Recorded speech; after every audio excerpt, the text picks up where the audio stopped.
This collection is now over 1,000 works. We say 1,000 great works to be seen and 1,000 great stories to be told. And that's the key.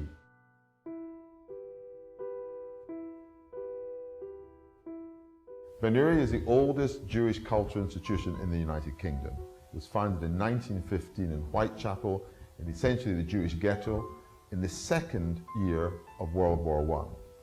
What made it special is it wasn't founded by the landed gentry or the great doyens of the Jewish community. It was founded by artisans, for artisans, at the end of 1914.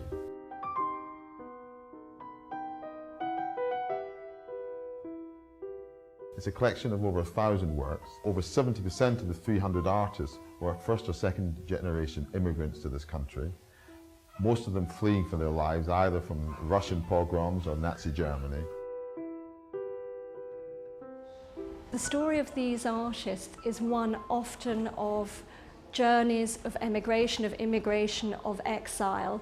And although obviously that applies particularly to the Jewish community in certain periods, all these themes are absolutely general and universal. So we hope that these pictures, although they were started very specifically by a Jewish art society, they will speak to us all individually.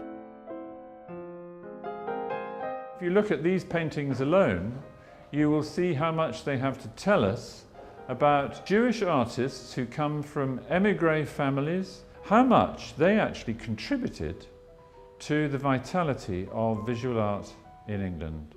Not only contributed, but actually almost revolutionized in the case of David Bomberg. This is like de Kooning, only it's 50 years before.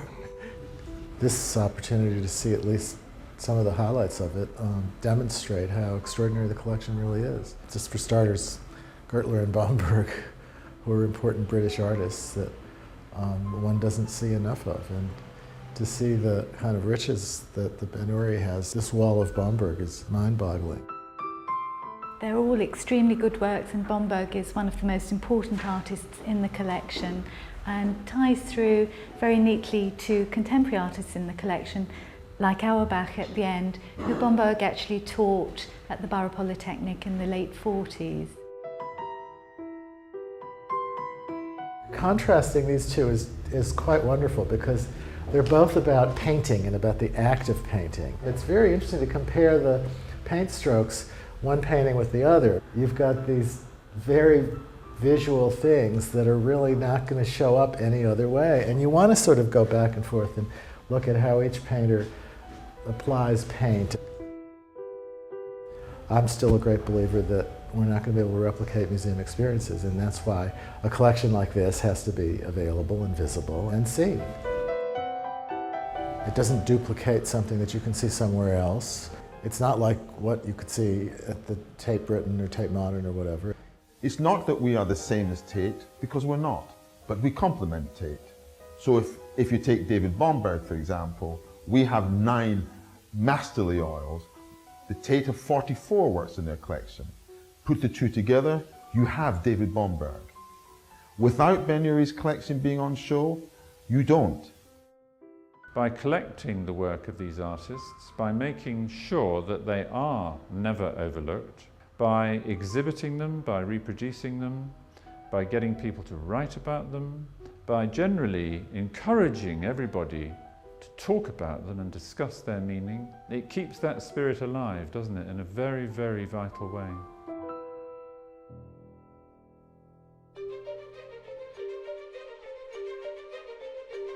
We mold the scholarship to be accessible, to be easily read, to be easily understood, so that when people leave, they leave 1 centimetre taller from inspiration and with 1 extra chapter in their mind about the artist that really excited them.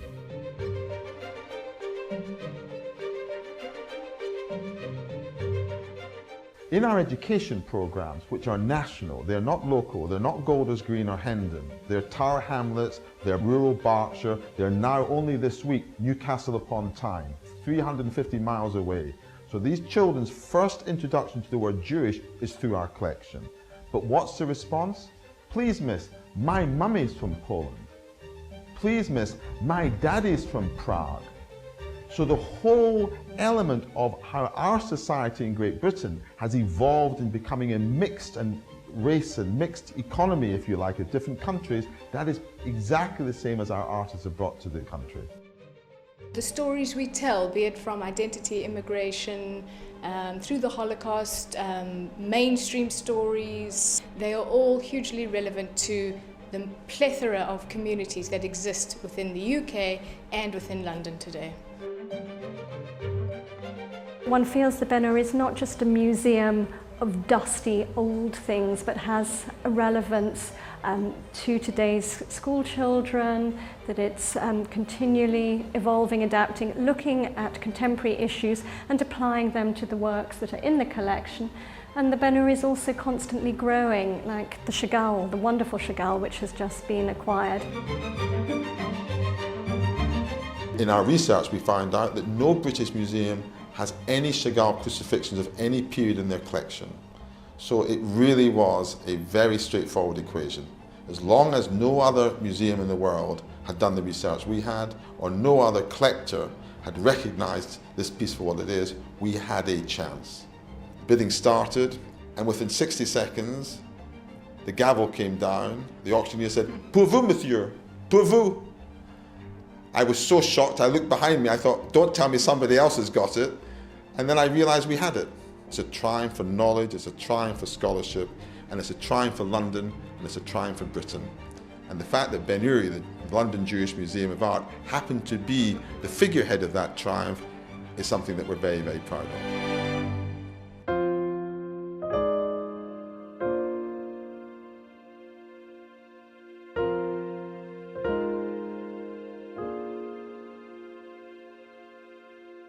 By having a permanent home, the Ben Uri would be able to bring all these wonderful works that you see around us into play in a larger context.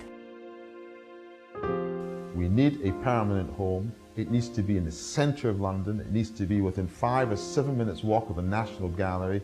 We need to have 250,000 people visiting. We do multiple programs, multiple exhibitions, all very varied, that would appeal to the broadest based audiences that are out there. So without a permanent home, we cannot give London the program, the exhibitions, the education, the scholarship and the scale that we could. We believe that museums in the 21st century is about the engagement with our public.